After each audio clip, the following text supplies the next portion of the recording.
Hello guys, it's me again. Hope ang dami nga parang order ngayon kaya nilist ko na lahat para ready na siya. Ipapack na lang natin siya mamaya. So hindi nakakaalam ko ano yung ipapack ko kahit hindi nyo naman gustong alamin. Gusto ko lang i-share. Yung nilagaan ko na ng baboy ay pinakatay ko na kasi Christmas naman. So madami talaga yung order.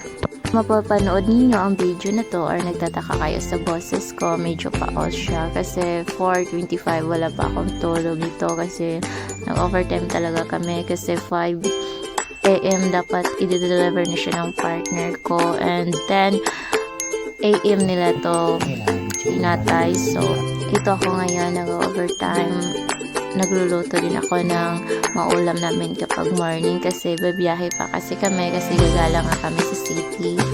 Ang daming kasi inaantok na talaga ako guys pero sobrang busy talaga, kailangan kasi iraos itong day, night, ano ba to? Parang morning naman, so kailangan iraos tong araw na ito kasi nga marami pa kaming gagawin sa season na ito.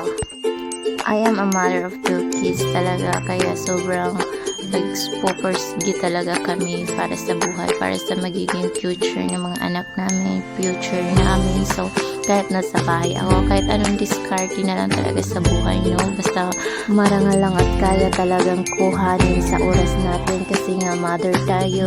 And as a mother talagang limited lang talaga yung time natin sa mga bagay-bagay dito sa mundo eh.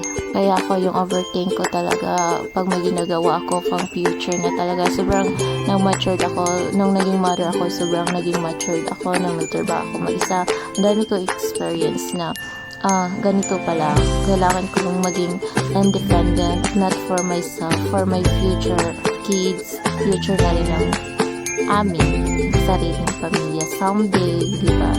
Simple lang naman yung pangarap ko, malawak na lupain, and saka kahit kubo lang, basta may lalanghap lang ako na fresh na mga air and may matataniman ako ng mga vegetable and i-harvest ko to ng mga sariwa at iluluto ko to at kakainin ko. Yun lang yung future ko pagtanda ko talaga, wala nang iba. And yung future naman sa side ng mga anak ko, magbigyan lang sila ng kung anong course or gusto nila, true future talaga.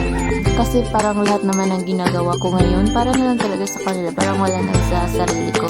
Kung meron man, yun yung tumanda na ako, yun na lang yun talaga yung iniisip ko. Pero kailangan ko gumawa ng kahit ano, para na lang talaga yun sa kanila.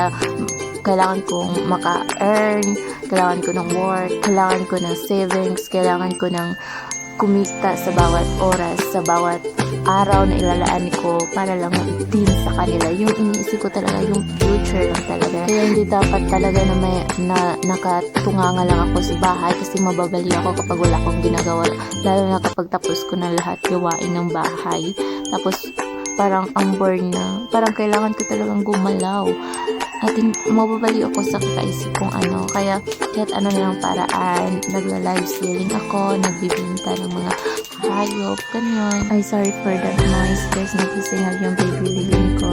Actually guys, we're talking about my alaga talaga. Pag-alaga ko talaga guys, sobrang maawain ako. And yung sumisigaw na yung alaga ko habang kinakatay, sobrang oh my god, hindi ko alam talaga yung nararamdaman. Sobrang antok ko na talaga dito, hindi ko na mapigilan yung antok ko, pero kailangan ko talaga itong tapusin kasi nga kailangan na to siya deliver.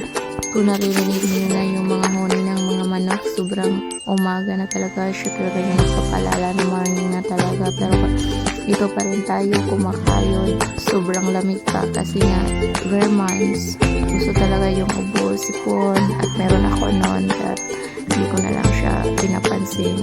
Parang nasanay na rin ako sa pabalik-balik niya. Na total ko nga yung pinako dito, almost 74 kilos yung part lang ng katawan niya or karni lang niya.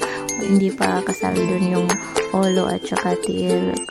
Siyempre pati yun binibenta and yung laman loob, ganun. Wala pa yun sa kasama sa bilang sa mga nire-refact. Talo-talo pa kami dito sa timbangan namin. Malakihan to na timbangan, hindi naman to pwede dito sa maliliit lang na ano, kaya hindi namin to naiintindihan, kaya natatalo kami. And ito na yung mga nire-refact ko and ready to deliver na siya. Bye guys, thanks for watching.